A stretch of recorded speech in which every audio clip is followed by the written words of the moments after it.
Jesus says, "Convict my blind body of its nakedness and the outer darkness." Jesus began, "I have brought all of you together for a purpose. Each of you has gifts and attributes. The other is missing. Haven't you noticed that?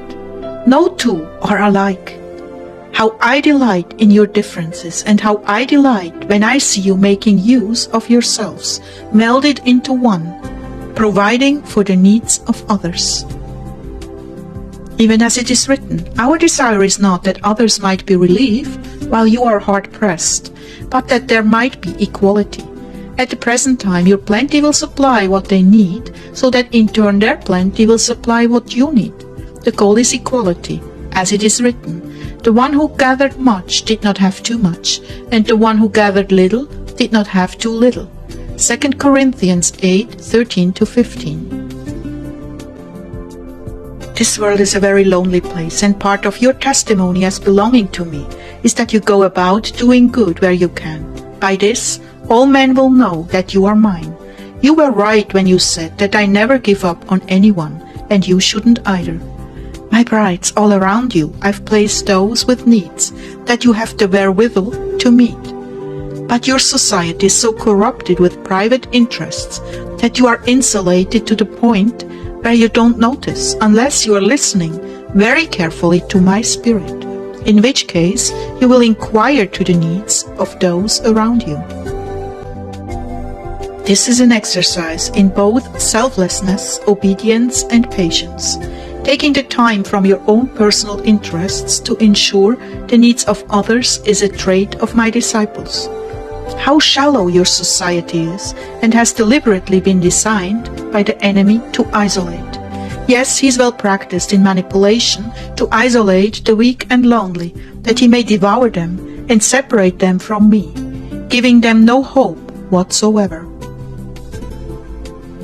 But when you respond to the needs of others out of love and compassion for your brother, as it is written, "Love your brother as you love yourself," you are doing more than acting in my stead.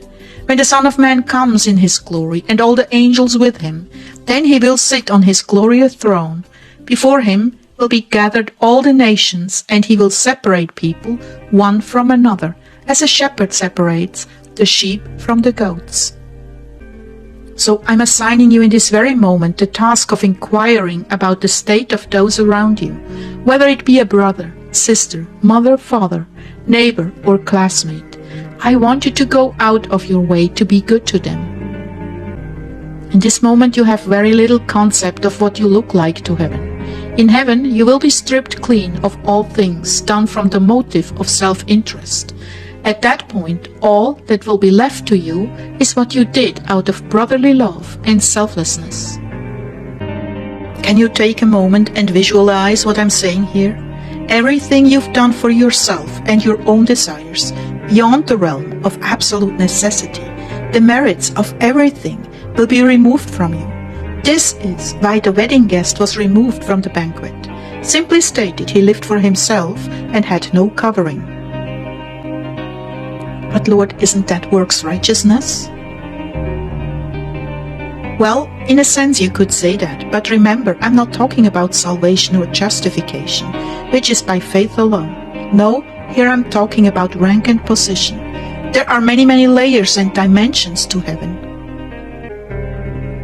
There is a place called the outer darkness, which is reserved for those who are saved but did very little for others in their lives. This is as it should be, Clare. Believe me, this is justice. The more you resemble me, the closer to the glory of the throne you will be. But Lord, in the outer darkness, you said there will be wailing and gnashing of teeth.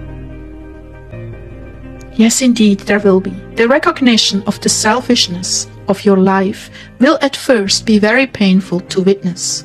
It is not something you can run and hide from. It will be evident to all.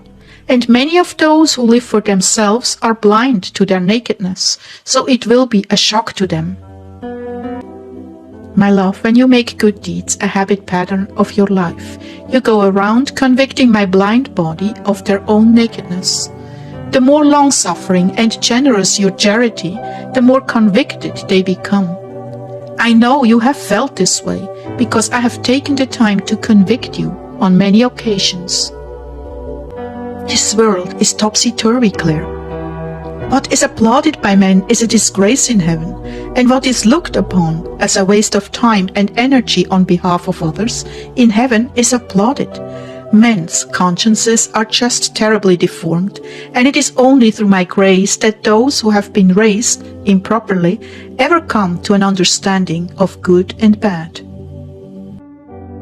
You are my most exquisite of all creatures, my people, and the more you resemble me, the greater your reward in heaven.